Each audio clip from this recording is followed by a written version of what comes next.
action. Okay, part 4 of my Renault Fluence Diaries.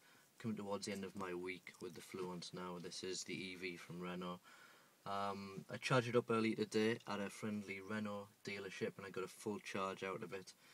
And I've just been for a drive in the kind of way that I might drive normally, which is reasonably aggressive in the sense that I'll accelerate quite hard and I'll do a UK speed limit of 70 miles an hour everywhere, on the basis that that's probably how a lot of people drive, regardless of the ramifications in terms of fuel economy and things like that. So I've driven it pretty hard to, I'd say, 80% of the charge is gone, and we've managed 55 miles.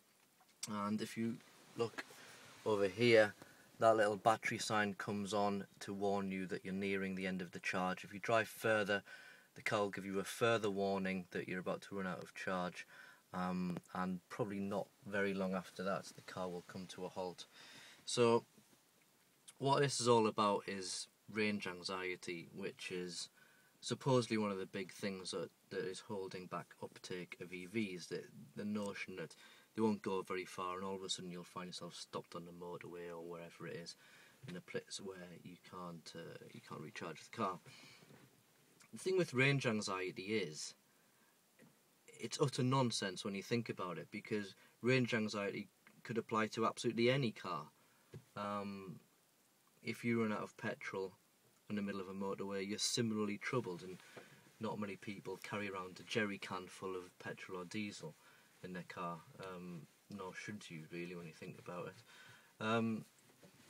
What's more, if you have an EV and you have the charging cables in your car, there are basically power outlets absolutely everywhere, unless you're out on a motor. If you're driving around town, if you're anywhere where there are buildings, there are theoretically places you can charge one of these cars. That's obviously not ideal, and I'm not saying it is, it's not really a solution.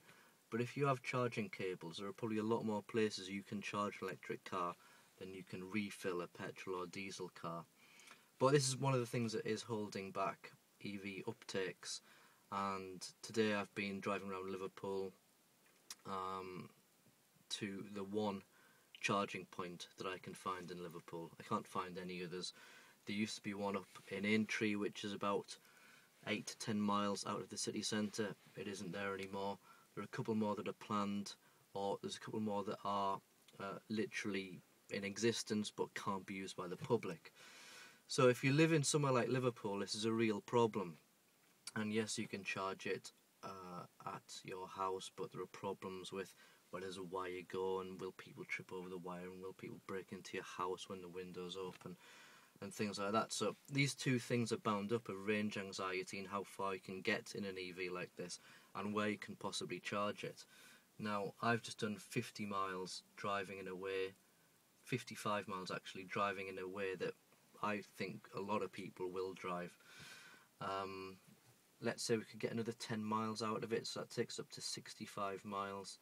That's not a huge range. That's from Liverpool to Manchester, a bit further than that, but that's it.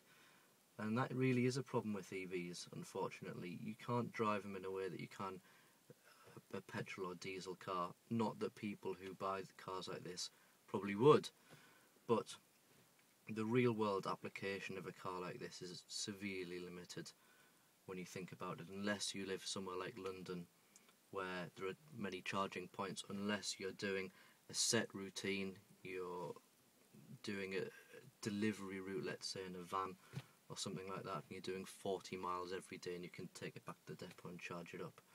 But in a real world situation, for example, my real world situation, where I have to drive down south quite a lot or up north quite a lot, or drive into work, there isn't anywhere for me to charge it at work.